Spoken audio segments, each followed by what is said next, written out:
Assalamualaikum warahmatullahi wabarakatuh. Selamat pagi, siang, sore, atau malam, sesuai dengan waktu Anda pada saat menyaksikan tayangan ini. Kali ini kita akan membahas mengenai satu asas yang sangat penting dalam hukum pidana, yaitu yang kita sebut dengan tempus delicti, yaitu kapan tindak pidana terjadi serta akibatnya. Nah, akibatnya ini yang disebut dengan masa daluarsa. Banyak orang mengira kalau kasusnya baru ketahuan sekarang, berarti tindak pidananya terjadi sekarang. Padahal kalau kita bicara terhadap hukum pidana, hal itu adalah kekeliruan yang sangat besar.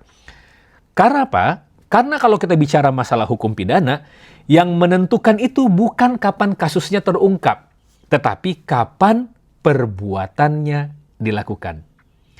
Disinilah ketentuan pasal 10 Kitab Undang-Undang Hukum Pidana itu berlaku.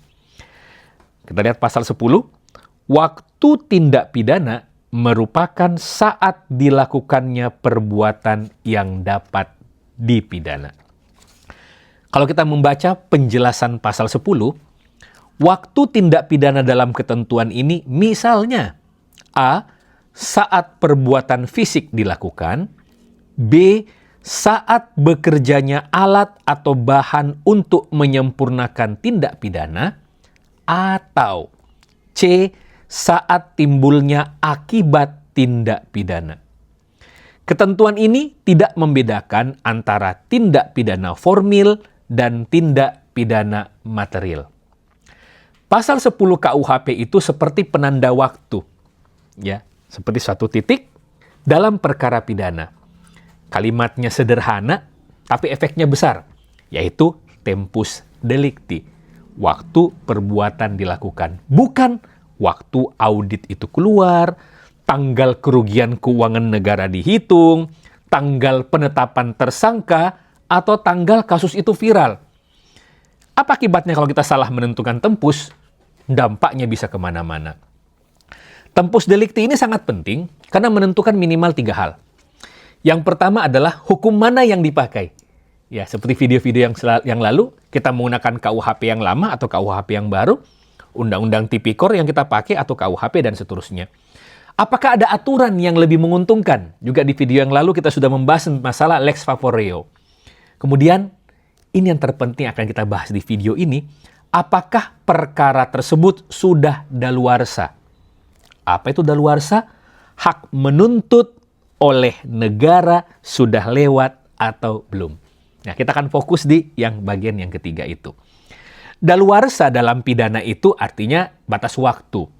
Negara tidak boleh menuntut selamanya. Ada perbuatan yang sekarang sampai mati masih bisa dituntut. Tidak bisa seperti itu zolim namanya. Ya.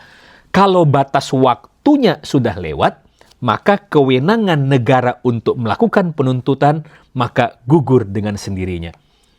Permasalahannya adalah waktunya itu kapan? Dihitung sejak mana perbuatan tersebut dilakukan? Apakah sejak perbuatannya atau sejak ditemukan? Nah, kemudian kalau kita bicara masalah daluarsa, apakah sama antara perbuatan dengan pidana yang kecil, pidana yang besar, pembunuhan, perampokan, dan seterusnya? Tidak. Ya, cara bacanya itu sederhana. Intinya adalah semakin berat ancaman pidananya, maka semakin panjang daluarsanya. Di dalam KUHP juga sudah disebutkan bahwa kalau misalnya tindak pidananya itu ancaman penjara 1 tahun dan atau hanya denda sampai kategori 3, maka daluarsanya itu 3 tahun. Kalau ancaman di atas 1 tahun sampai 3 tahun, maka daluarsanya 6 tahun. Untuk ancaman di atas 3 tahun sampai 7 tahun, maka daluarsanya adalah 12 tahun. Untuk ancaman di atas 7 tahun sampai dengan 15 tahun, daluarsanya adalah 18 tahun.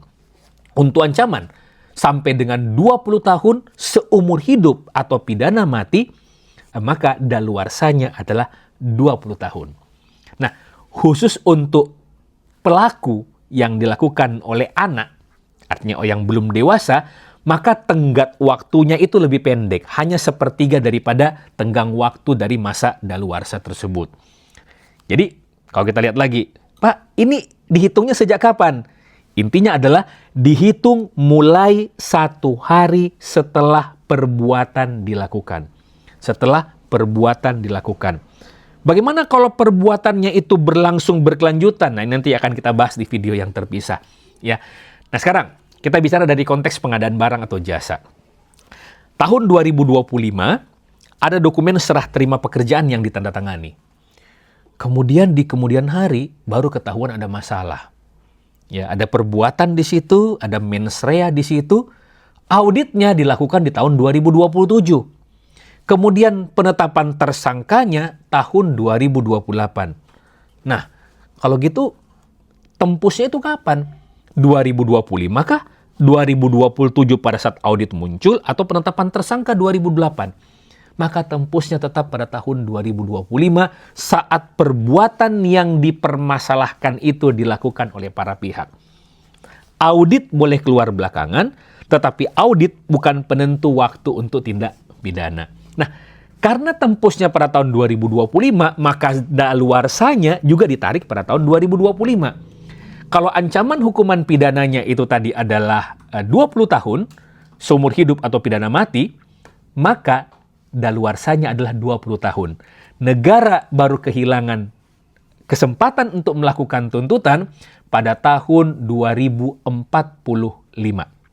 Nah, jadi ingat, kalau kita fokus kepada rekan-rekan semua, kalau kita bicara masalah tempus, tempus itu harus melihat pasal berapa yang didakwakan. Yang kedua, ancaman maksimal hukumnya untuk bisa menentukan daluarsa tadi. Kemudian sifat deliknya, apakah deliknya itu perbuatan sekali dilaksanakan atau perbuatannya berkali-kali, dan peristiwa prosesnya yang membuat hitungan itu berhenti atau tertunda. Ingat, kalau kita bicara tentang masalah tempus delicti, ini adalah waktu perbuatan itu dilakukan. Dari tempus delicti inilah muncul yang disebut dengan daluarsa dan hukum mana yang berlaku.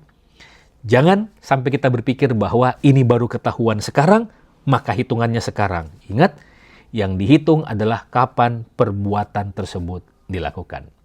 Semoga Anda sudah paham terhadap ketentuan pasal 10 Kitab Undang-Undang Hukum Pidana ini.